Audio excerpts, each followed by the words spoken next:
तभी आगे बढ़ते हुए वह सब कर सकें जो हमें करना है। और मैं यही वह खुद है कि वह उस क्षेत्र में चीजों के बारे में और अधिक खुलकर बात कर सकेगा। और वास्तव में यही तो हम उससे सुनना चाहते हैं। क्या ये उस अंतिम व्यवसाय के बारे में थोड़ी और जानकारी नहीं है जिसमें हम सभी जा रहे हैं? तो जो चिंता लोगों को हो रही है वह एक द्वितीयक भाग पैदा कर रही है, और वह है बार बार अनुमान लगाना। मैं हर जगह देख रहा हूं लोग सच में बहुत सारी असत्य बातें बता रहे हैं क्योंकि वे जो हो रहा है उसका अच्छा अनुमान लगा रहे हैं। वे सलाह दे रहे हैं कि लोगों को क्या करना चाहिए, क्या नहीं करना चाहिए और बाकी सब कुछ। और सच कहें तो हमें ऐसे लोगों से जितना हो सके उतना दूर रहना चाहिए। एक बात जो आपको जाननी चाहिए वह यह है कि अगर आपका ओईएस में खाता था तो अगर आप चाहें तो आप वह आवेदन पत्र भर सकते हैं। बिल्कुल सीधी और साधारण बात है। आप एक बार करते हैं, आप दूसरों के लिए भी कर सकते हैं या जो भी हो सकता है। लेकिन अगर आपका ओईएस में खाता था तो आपको वह आवेदन पत्र भरने का पूरा अधिकार है। फिर आगे बढ़ने के लिए अगर आपको स्वीकार कर लिया जाता है, अगर आपको मंजूरी मिल जाती है, तो अगला हिस्सा है जो कि आह ऐश के साथ विजय है। माफ कीजिए।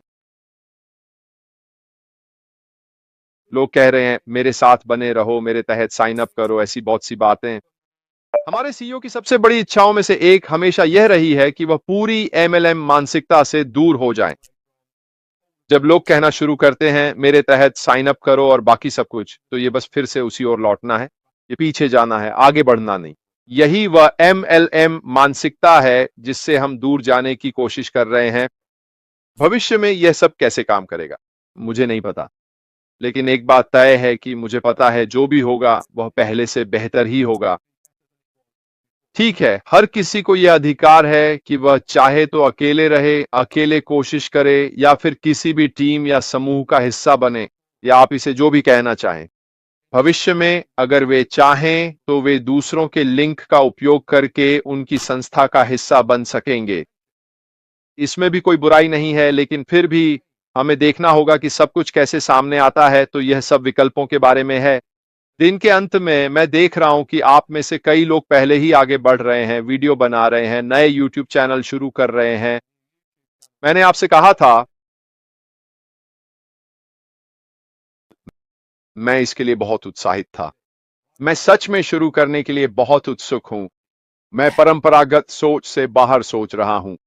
मैं देख रहा हूं कि हमारे पास अभी क्या है और अपने दिमाग में और जो मैं नोट्स में लिख रहा हूं उसमें भी यही सोच रहा हूं।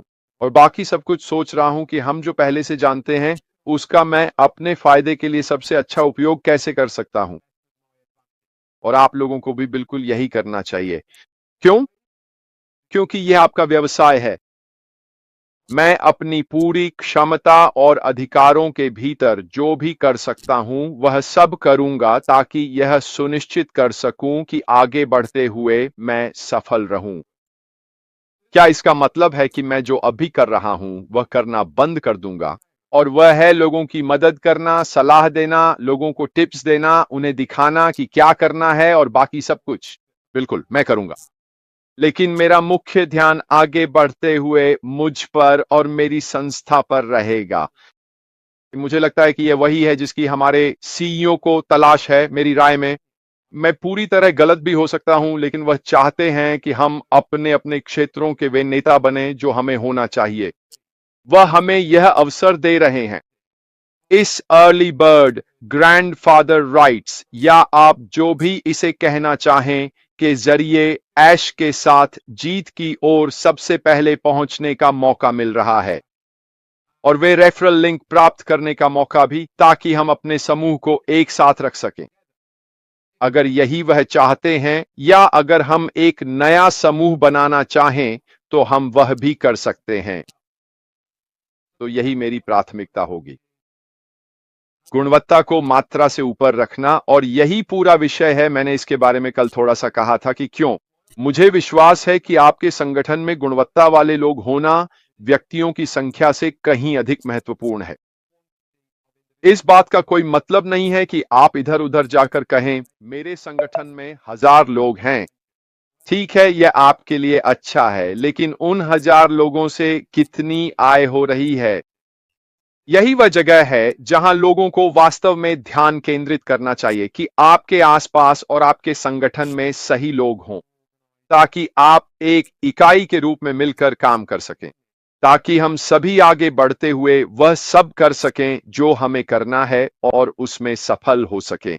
और इसका बहुत बड़ा हिस्सा बिक्री में ही होगा।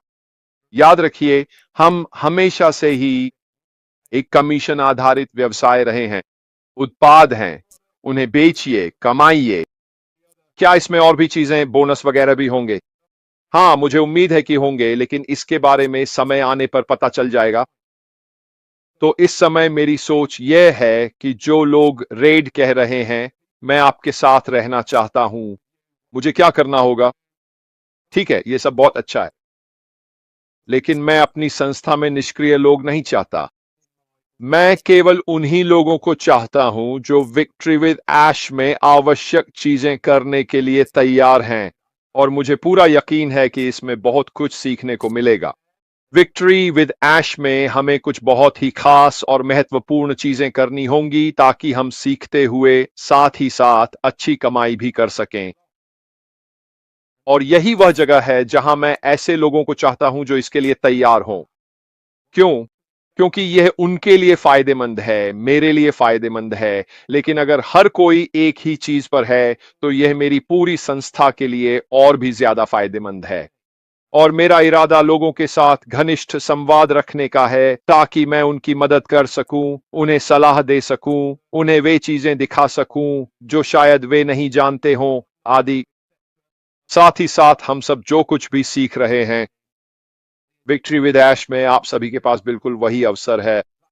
हम सब फिर से एक ही जगह से शुरुआत कर रहे हैं, उस समान स्तर के मैदान से। इससे कोई फर्क नहीं पड़ता कि पहले टीमें या संगठन कितने बड़े थे, यह सब अब कोई मायने नहीं रखता कि हम आगे क्या देखने जा रहे हैं। इसमें कोई भी समानता नहीं है। याद रखिए, मैंने कहा था हम विक्ट्री विद ऐश के दरवाजे से गुजर रहे हैं, लेकिन बिल्कुल खाली हाथ। हमारे साथ कुछ भी अगले हिस्से में नहीं जा रहा है। ये हम पर निर्भर है कि हम इसे लें, इसे पकड़ें, जितना संभव हो सके सीखें, ताकि हम आगे बढ़ सकें। मुझे लगता है कि एक बात बिल्कुल स्पष्ट रूप से कहनी चाहिए, वह यह है कि कोई भी व्यक्ति जो अब भी सोच रहा है कि वह एक खाता खोल सकता है, विक्ट्री विथ ऐश में आराम से बैठ सकता है और कुछ भी न करे और उसे आर्थिक रूप से मुआवजा मिल जाएगा, तो यह पूरी तरह से बकवास है। ऐसा होने वाला नहीं है। यह निष्क्रिय आय नहीं है। यह वह आय है जिसे हम सही तरीकों से आगे बढ़ते हुए उत्पन्न कर सकेंगे, मुझे लगता है। और यही कारण है कि मैं चाहता हूं कि मेरे साथ इस यात्रा में सही लोग हों, जो मेरे साथ इस सफर में रहें। वे लोग जिनकी सोच यह हो कि हां, मैं मेहनत करने के लिए तैयार हूं, मैं इस काम में व्यस्त होना चाहता हूं, मैं सीखना चाहता हूं क्योंकि मैं सफल होना चाहता हूं। ऐसे ही लोग मुझे चाहिए, वे लोग जो सफलता के लिए भूखे हैं। और आपको भी अपनी संस्था में ऐसे लोगों की तलाश करनी चाहिए। शायद आप जानते हो, इनमें से कई को आप पहले से ही जानते होंगे। आप उन्हें जानते होंगे जो सफलता के लिए भूखे हैं। ये वही लोग हैं जिन्हें आप अपनी संस्था में रखना चाहेंगे, क्योंकि ये